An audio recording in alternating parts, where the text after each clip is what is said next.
लोकसभा चुनाव 2024 के तिथियों के साथ उम्मीदवारों का भी ऐलान हो गया है। इंडिया गठबंधन से जगदानंद के पुत्र पूर्व कृषि मंत्री सुधाकर सिंह चुनाव मैदान में हैं। वहीं बीजेपी ने भी अपना फायर ब्रांड नेता अश्वनी कुमार चौबे का टिकट काटकर उनके शिष्य कहे जाने वाले मिथिलेश तिवारी को इस लोकसभा क्षेत्र के उम्मीदवार बनाया है। टिकट मिलने के बाद शनिवार को पहली बार बक्सर पहुंचे एनडीए उम्मीदवार मिथिलेश तिवारी का कार्यकर्ताओं ने ढोल नगाड़ों के साथ बहुत ही गर्मजोशी के साथ स्वागत किया। बुलडोजर से पुष्प वर्षा किया गया, जिससे मिथिलेश तिवारी भी खूब गदगद नजर आए। पत्रकारों से बात करते हुए उन्होंने कहा कि मैं तो अश्वनी चौबे का चेला हूं और न ही अश्वनी चौबे मेरे गुरु हैं। उनसे मेरा 30 सालों से संबंध है और वह मेरे बड़े भाई जैसे हैं।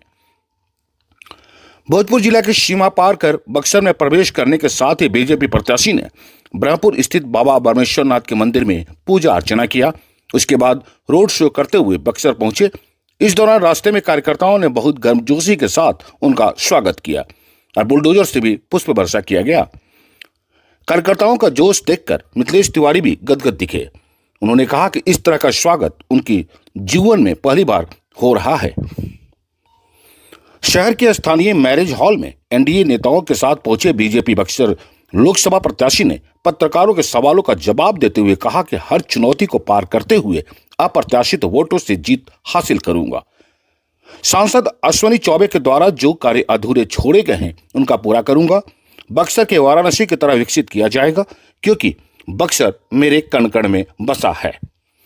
गौरतलब हो कि मिथिलेश तिवारी के विजय सम्मेलन कार्यक्रम से भारतीय जनता पार्टी के कई स्थानीय बड़े नेताओं ने दूरी बनाकर रखी थी। मिथिलेश के संबोधन से पहले ही 80% लोग कार्यक्रम छोड़कर निकल गए, जिससे स्थानीय कार्यकर्ताओं की नाराजगी साफ दिखाई दे रही थी।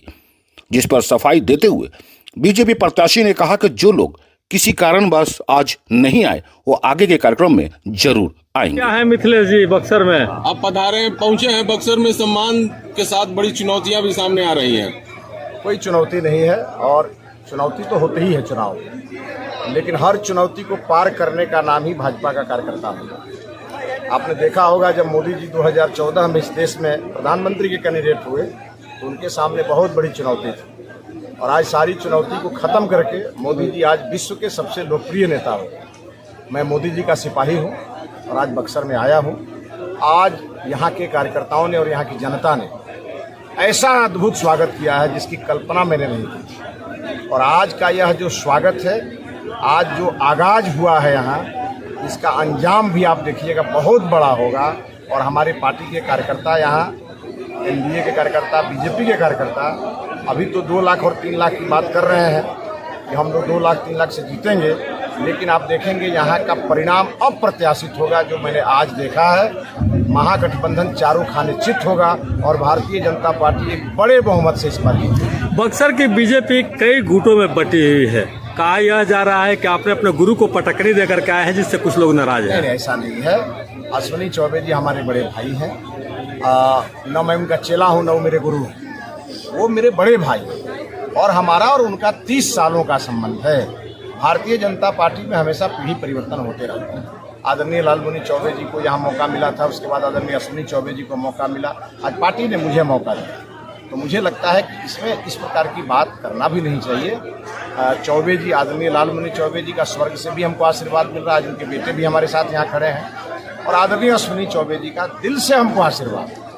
और यहाँ के सारे कार्यकर्ता जी के नेतृत्व सब लगे हैं। सवाल ये है कि जो सवाल लालमुनि चौबे और अश्वनी चौबे जी के साथ था, बाहरी वर्सेज लोकल, वो सवाल आपके साथ भी जुड़ा हुआ है। कैसे इसका निदान? आप चिंता मत करिए, जितने सवाल लोगों को है समय उनको जवाब देगा। और बक्सर मेरे कणकण में है और मैं बक्सर के कणकण में। क्या विजन है बक्सर को लेकर आपका? बक्सर को लेकर बहुत बड़ा विजन है। विकास विकास विकास। वाराणसी की तरफ पे बक्सर को विकसित करके दिखाऊंगा। विपक्ष के नेताओं ने आप पर तंज किया है। उन्होंने कहा है कि ये भी चुनाव जीतने के बाद उसी तरह से गायब रहेंगे जैसे चौबे जी भागलपुर में गायब रहते थे। अगर विपक्ष के नेता अगर वो भविष्यवाणी करने वाले ज्योतिषी हैं तो मैं उनको कहूंगा कि जरा अपने भाग्य भविष्य की भविष्यवाणी करें, मेरा भविष्यवाणी मत करें। मेरा काम बताएगा कि मैं यहाँ आया क्यों हूँ और मैं यहाँ क्या करने वाला हूँ। मैं बहुत बड़ी बड़ी बात करने वाला व्यक्ति नहीं हूँ, मैं काम करके दिखाने वाला हूँ। जो 10 साल का कार्यकाल रहा है अश्विनी चौबे जी का, कई काम अधूरे पड़े हैं मिथिलेश जी, वो काम पूरा नहीं हुआ जिसको लेकर के काफी नाराज भी हैं लोग। उनके सारे अधूरे काम को मैं पूरा करूंगा और उसके अलावा और भी बहुत सारे काम होंगे। आप मानते हैं कि उनके काम अधूरे हैं? नहीं, होता ही है। कोई भी जनप्रतिनिधि जब कोई काम की शुरुआत करता है उसको पूरा करने में समय लगता है। तो जो अभी पूरा नहीं हुआ होगा, जो शुरू हुआ होगा, पूरा नहीं हुआ होगा, उसको मैं पूरी तरह पूरा करूंगा और नए नए आयाम यहाँ पर मैं बक्सर में ला करके दिखाऊंगा और विकास की नई गाथा। सर, इससे पहले 10 साल भाजपा यहाँ रही है, कुछ काम बता पाएंगे कि 10 साल में क्या काम हुआ? बहुत सारा काम हुआ है और अगर बहुत सारा काम अगर आप चर्चा करेंगे तो पहले किसी गरीब को फ्री अनाज नहीं मिलता था, ये सबसे बड़ा काम है। किसी गरीब को फ्री इलाज की सुविधा, आयुष्मान कार्ड नहीं था, वो इस बार हुआ है। किसी गरीब को 1.5 लाख का ग्राम पंचायत में और शहर में 2.5 लाख का मकान नहीं मिलता था, ये काम मोदी जी ने किया है। सब काम मोदी जी ने किया। रोजगार की गारंटी का क्या हुआ सर? सांसद का काम पूरी तरह मोदी की गारंटी है रोजगार के लिए, और आप जान लीजिए गारंटी पूरी करने की भी गारंटी। बताया जा रहा है कि कई कामों को अब अधूरा छोड़ने के बाद सांसद महोदय का टिकट कटा है। इस बार आप कौन सा ऐसा काम करेंगे जिसको लेकर जनता आश्वस्त रहे कि नहीं भाई? मैं अपना घोषणा पत्र भी जारी करूंगा चुनाव के पहले, आप चिंता मत करिए। और वो जनता से मैं राय लेकर के, यहाँ की जनता के मन में क्या है, आज आया ही हूँ, यहाँ की जनता, यहाँ के कार्यकर्ता से मैं पूछ करके घोषणा पत्र जारी करूंगा और उसको टाइम बाउंड, समयबद्ध सीमा में उसको पूरा करूंगा। पार्टी के कई बड़े चेहरे हैं जो बक्सर का स्थानीय यहाँ नहीं आए हैं, उनकी नाराजगी, उनको कैसे लाएंगे मुख्यधारा में? सब यहाँ आए हैं, जो आज नहीं पहुंचे हैं किन्हीं कारणों से, वो आगे के दिनों में आपके सामने। रुक जाइए, ये क्या कर रहे हैं? सवाल सबसे बड़ा इस बात को लेकर है कि जनता भी भारतीय जनता पार्टी के को लेकर नाराजगी जाहिर कर रही है कि कोई काम खास कर नहीं हुआ। जैसे कि कहा जाता है कि बहुत अच्छा काम किए, लेकिन यहाँ पर वो काम नहीं हुआ और चाहते थे कि बाबा का टिकट नहीं मिले। अब इस बार आपको भी बाहरी के रूप में एक अंदर जो यहाँ का आरोपी बनने थे वो 11 महीने का 10 साल में नहीं बना, कैसे जनता आपके पार्टी पर भरोसा करे? ये जवाब मैं नहीं दे सकता, मैं तो आज ही आया हूँ।